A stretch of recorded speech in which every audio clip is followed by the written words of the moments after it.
the city will send someone up there for the night, is what I was told. Mhm. But that isn't at all characteristic. Of what's always happening. And my understanding is not very many of the residents there actually make it to transitional housing. At least that was what was reported to this committee several years ago when they came before us to present, without much information. Aisha, when, I don't know if it was at that meeting, but at another meeting, when they did report, I don't remember where I picked this up, that basically what's going on is a round robin, where someone who's there 14 months has to leave because of their contract. So what they do is they then transfer that person up to another project renewal shelter in the Bronx. And then they're up there for, let's say, 10 months.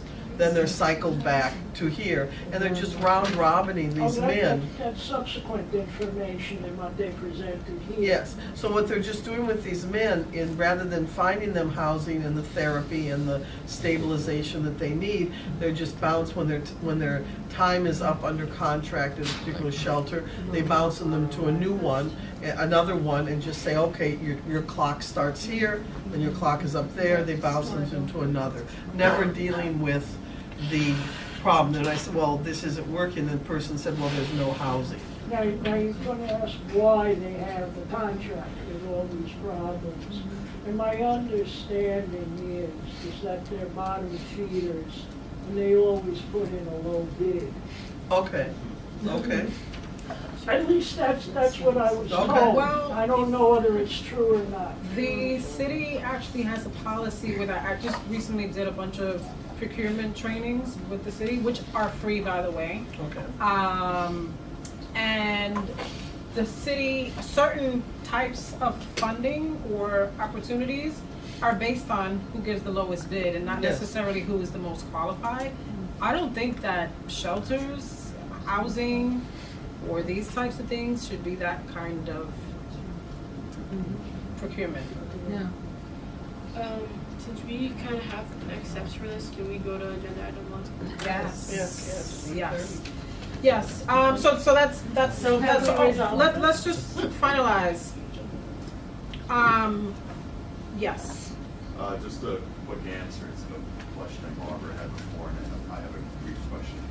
In regards to the pictures of the gentleman in that room, I have pictures of that room and how it was set up, and there's a picture where there was a stuffed monkey in there. Wow. That was about- Oh, nice. I saw it. With the camera, there's a I camera and have stuff like that. documentation for that. And then just a brief question was, I was just curious if there was any luck in getting the nonprofits in the Armory to submit their licenses for your review, or? My expectation was that they would be here because I actually spoke directly with the director of PAL, as well as the SUNY Attain Lab.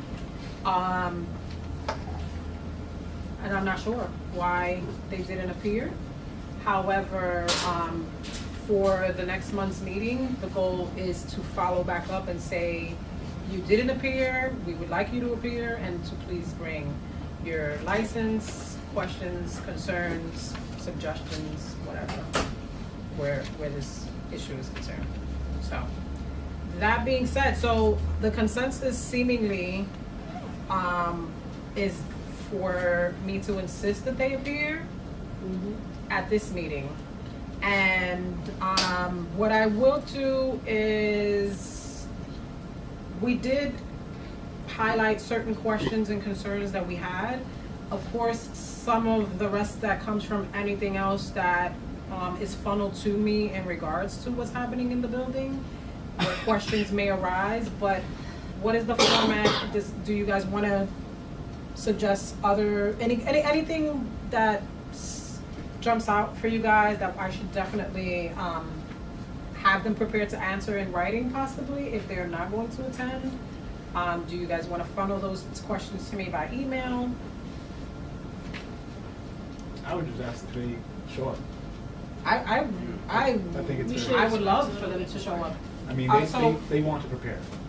Us sending them those questions in advance we can already expect the scripting. Yes. As much as I might enjoy the scripting, I would prefer to